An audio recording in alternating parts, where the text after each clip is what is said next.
বয়সটা 40, সময়ের বয়ে চলায় কমেছে খেলার ধার। তবু ক্রিস্টিয়ানো রোনালদো ছুটে চলেছেন অবিরাম গতিতে। কদিন আগেই স্পেনকে হারিয়ে জিতেছেন নেশনস লিগ ট্রফি, ছিলেন টুর্নামেন্টের দ্বিতীয় সর্বোচ্চ গোল স্কোরার।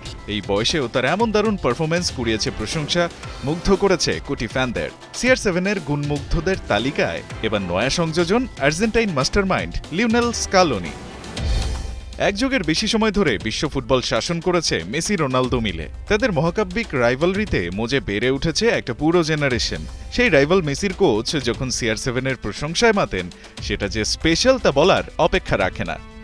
আমি পর্তুগাল ও ক্রিস্টিয়ানো রোনালদোকে অভিনন্দন জানাই, কারণ তারা দারুণ খেলেছে। একই সঙ্গে স্পেনকে অভিনন্দন, যদিও তারা পেনাল্টিতে হেরে গেছে, তবুও এটি ছিল একটি অসাধারণ ম্যাচ।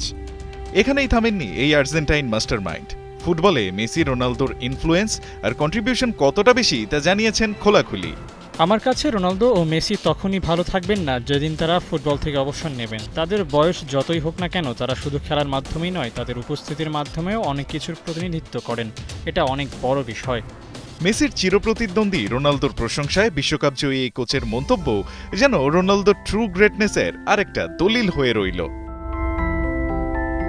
রায়হান আহমেদ, ৭১।